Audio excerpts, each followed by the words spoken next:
Hey everyone. Okay, yeah, as you heard, my name is Brian. I live in Boulder, Colorado. It's a town where they legalized marijuana and no one noticed a difference. So the quick story on me is effectively I am the founder and CEO of Copyblogger Media. Copyblogger started as a one-guy blog, me, in 2006. I kind of quickly evolved it into more of a digital magazine, which is really what I wanted to do. And then I launched 4 companies off of the blog. Each one did over 7 figures in revenue. In 2010, I merged 4 companies together to form Copyblogger Media. And we did that because I needed all of those people collaborating because we had a bigger vision to build an all-in-one solution for content marketers and internet entrepreneurs. That's called the Rainmaker platform, which we released earlier this year.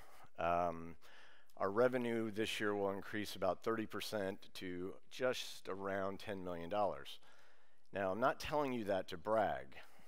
Yes, I am.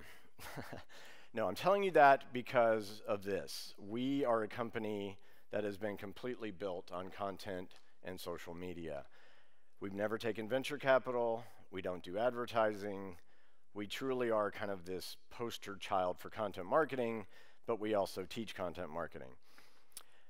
So, in essence, I guess it's not really content and social media that we built the company with. We've used content and social to build an audience, and the audience is what we owe everything to, and that is really the secret to effective social media marketing. That's all. Let's go to happy hour. Oh, do we have time for more? Okay. So, what is social media marketing? What are we trying to accomplish? Conversation. It gives us an incredible opportunity to talk to our prospects and customers, absolutely. Listening. One of the most valuable things that I've found from social and the internet in general, as opposed to doing surveys or focus groups or other very expensive things that tend to be biased in the fact that you're asking a particular question and people will give you often the answer you want instead of reality. So listening to people, watching what they do online, unscripted, completely natural, their problems and their desires, it's incredibly valuable. Service, like it or not, we have established customer service channels for all our products and services. That does not stop people from reaching out on Twitter, especially when they want that quick answer.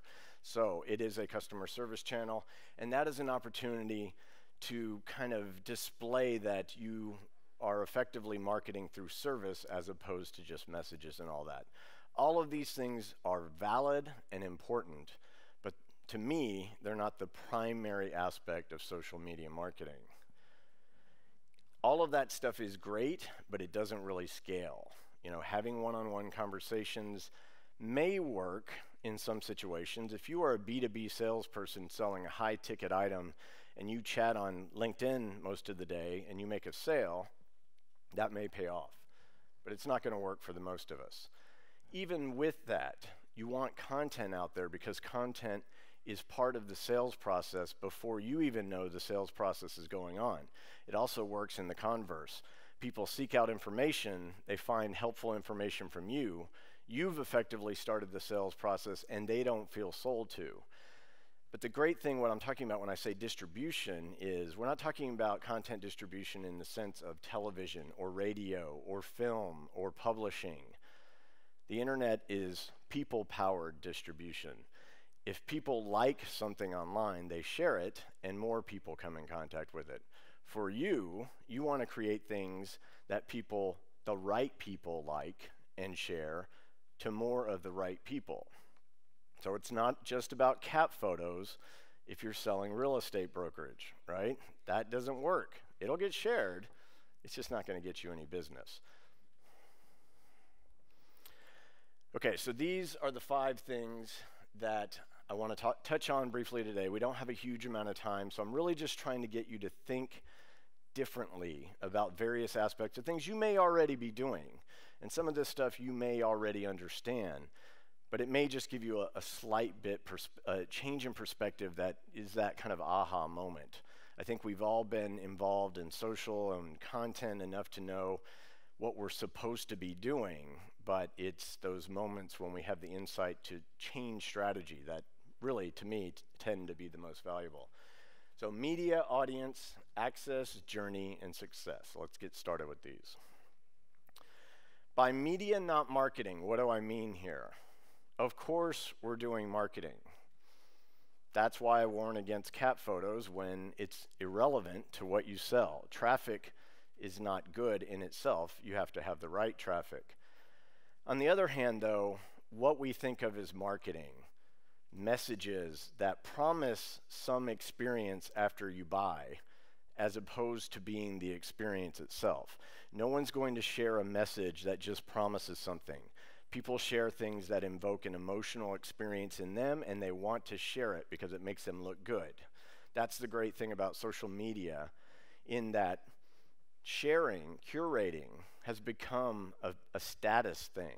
If you find the cool thing that goes viral before anyone else does, you look good.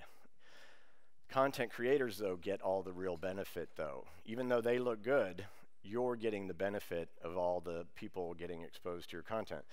So when I mean media, not marketing, I'm talking about not content that fills up a page that you hope works as marketing. I'm talking about content that people want to interact with, to engage with, to share, as opposed to marketing that they're trying to avoid. Let me give you some examples. So, let me tell you a story about a detergent company that needed to reach its target audience and didn't really have a way to do that. So they turned to a new technological medium and started creating content for it in order to reach those very specific people. Now, the interesting thing about this is the company was Procter & Gamble. The new technology was radio. The content was the soap opera. It started on radio. Now, the interesting thing here is, because we always think about Procter & Gamble as this huge brand advertiser, which of course they also were, but they didn't sponsor soap operas, they created them. There was a separate division called Procter & Gamble Productions. They created Guiding Light, As the World Turns. When television came into existence, they immediately moved their episodic dramas originally aimed at Depression-era women, to television. By the 1970s, it became the most lucrative form of television there is. This is arguably the most lucrative form of content marketing that's ever been done. It was done so that Procter & Gamble could be its own advertiser, and that's the way to think about it. But it didn't create marketing messages. It created serial content that their target demographic wanted, desired, couldn't wait to get the next episode. Who watches Love It or List It on HGTV or wherever else it's syndicated, right? Weirdly compelling. I pretend like I'm not watching it, but when my wife has it on, but. So, Hillary and David, she's a designer, he is a realtor. The basic premise of the show is there's a house that's not working for a family. Hillary tries to come in and figure out how to redesign it so they can stay. David's trying to find them a new house so they'll sell it and move, and he gets the commission. So reality television stars, right? No, I mean, they're working professionals.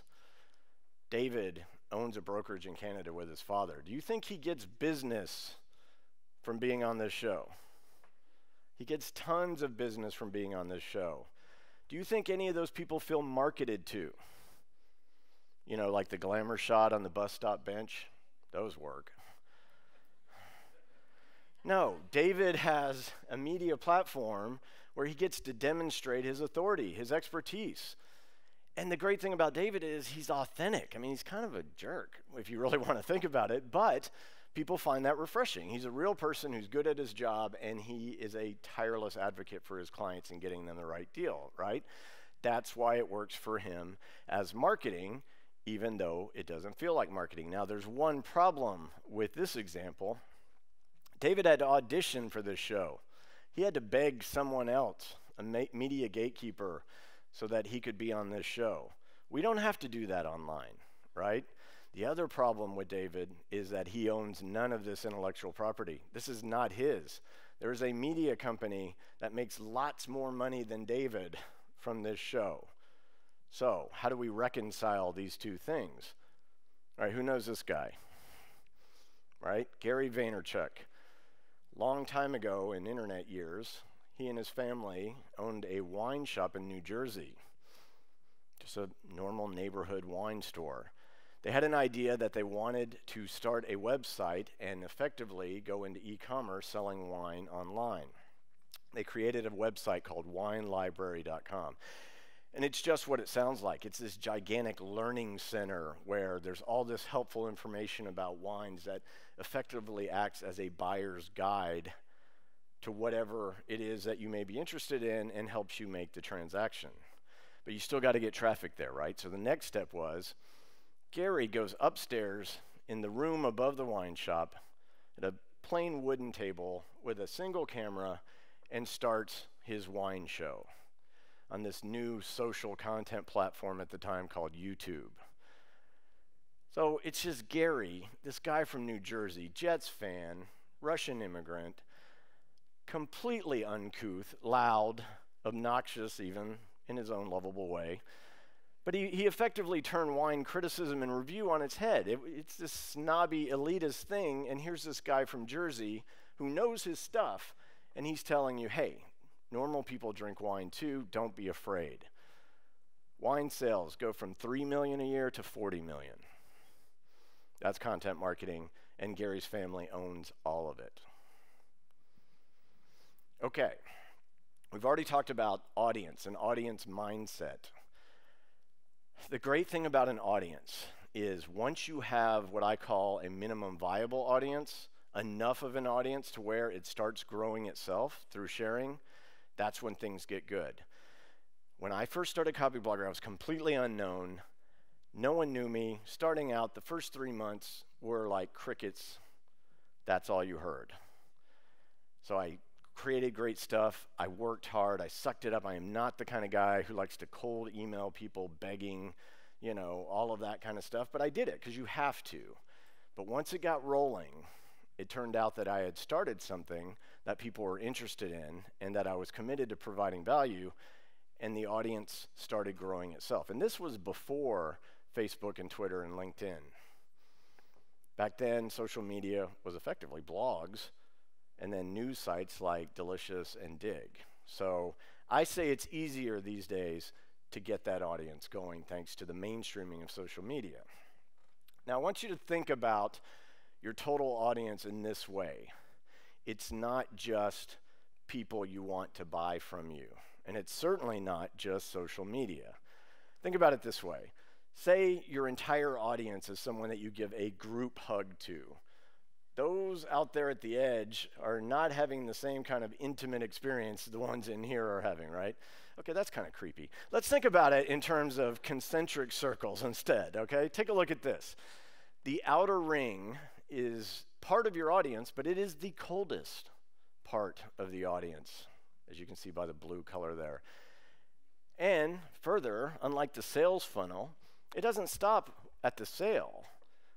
Your customers and your repeat customers or recurring customers, like in our business model, those are the warmest and most important part of the relationship, but they're still part of the audience. You're still feeding them content in order to keep their success rolling. So, social is the most non-committed aspect of your audience, and your job is to bring them in closer to you. Now, you see, closer in, you have email. Why is email better than social? Well, because email converts for sales at 40 times higher than social. All these big brands out there buying likes and making pitches to social media and then saying social media marketing doesn't work. That's because you're doing it wrong, you know? You're bringing people in closer to you. You still have to get them to trust you enough, to believe in you, that they will trust you with an email address, which is not easy. And we're going to talk about how to make that easier to accomplish. But it's all about trust. Also, we heard from the last talk that Instagram works for that company. My company doesn't use Instagram at all because it's not a good fit. You use what works. You use where your audience is at social in order to get them to come in closer to you. So for example, hypothetically, if your Facebook brand page isn't working, delete it. some of you get that, right? Okay, we're talking about the importance of email, and yet at the same time, it's very difficult for people to give you an email address because they think you're going to spam them. And if you have a marketing mindset, let's face it, you are going to, or at least you want to, right? Something we did that increased our email opt-in rate by 400%. This was a year ago, May. We switched from the newsletter opt-in concept to a content library concept. It's effectively a free membership site, and they have to register for it in order to access it. Now, why did we make this move? It's because we're observing what online life is like now these days. Okay, back to Facebook. What is Facebook really? Of course, it's a social networking site, but erase the features, the function of the site. What is it really? It's a membership site. If you are not registered and logged in, you do not get to have access to and perform the same functions that if you do. And what do you have to do to register? You have to provide an email address. Social media did not kill email. The biggest email marketers on the planet right now are social networks, if you've noticed. Okay, so effectively, what we're doing here is we have transformed this opt-in concept that no one trusts into making our website into an experience. If you are in the inside, you have an experience that people on the outside don't have. That's key. That's basic human psychology, velvet rope syndrome. People want to be included, not excluded, and that by providing an experience as opposed to a newsletter, you get more of that opt-in rate, 400%. There's a Marketing Sherpa case study on what we did out there if you want to Google that. And finally, talking real quickly about design of your website, that whole membership capability, you know, inside and outside, registration and access, responsive design. You do not need a content app. No one wants to download your content app. Do you ever, you're online, you follow a link that's been shared freely, and you're automatically hit with that download our app? Doesn't that make you crazy? I have one content app, and it's the New York Times, and I don't look at it. It's just not the way content is shared and consumed online, so don't mess with that. But with responsive design, you can have this gateway, you can have this experience, and it conforms immediately to the iPhone, to the iPad, to the desktop, to the laptop. All it does is sense what device they're on, and it adapts to it. And with HTML5, which is the new standard for building web pages, you can create any sort of software application you want to on the open web. That's the future, not a content app. Okay, mapping the journey. When you think about those circles where people have to move inward, closer to you, greater degrees of belief and trust that you're the solution to their problem or the answer to their desires, it's a journey, right? And in content marketing circles, it's pretty fashionable to talk about the buyer's journey or the customer's journey and then equate that to the hero's journey, which is anyone familiar with Joseph Campbell's hero's journey? Real quick, Joseph Campbell wrote a book called The Hero with a Thousand Faces, identified something called the monomyth. It's this story that goes back to the very beginning of humankind that resonates with us at this deep level. It's the story of Christ, Buddha, Moses, in addition to, you know, cultures and their myths that had never come in contact with people. They had the same similar story. You're like, so what, Brian, right? Okay. It's also been used to make some movies. The Matrix is a hero's journey movie. The Wizard of Oz is a hero's journey movie. And probably the most famous of all, Star Wars, right? Now, I could go on and on about empathy maps and customer experience maps and all these processes that you might want to look into in order to make this work for you from a content strategy standpoint. But if you just remember this one thing, you will be far ahead of a lot of marketers. Your company, your brand, you are not the hero. They are the hero. You can be a hero, not the hero. So this is how I try to get people to remember this. The prospect is Luke Skywalker. You're Obi-Wan Kenobi. You're the mentor. You're helpful. That's what a brand promise is, right? We promise to help you solve your problem or satisfy your desire. Makes perfect sense when you think about it that way. And yet we see all this marketing that is me, me, me, me.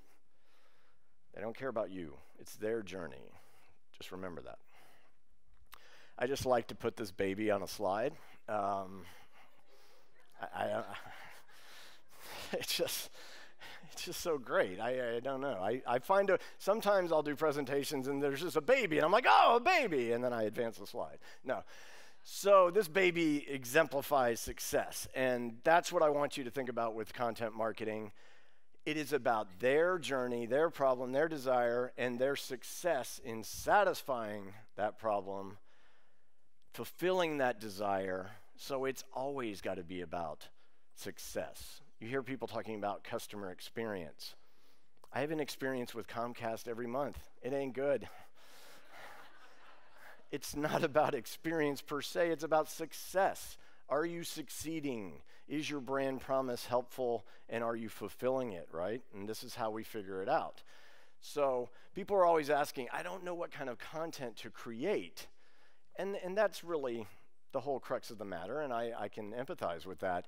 But there is a way to think about it when you think in terms of success. What do people need to succeed? First of all, how do they succeed enough to have the confidence to do business with me? And then what do they need to succeed after they have done business with me so they will buy from me again? Or they will become a recurring customer. They will become an evangelist for me. So the World Series ended last night, so I got to use a baseball analogy.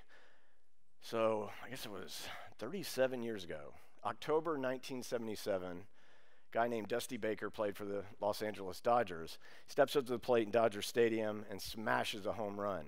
He's rounding the bases. The guy who was on deck to bat next comes up to the plate, and he's standing there waiting as Dusty is rounding third, and he puts his arm up in the air like this, arched way back.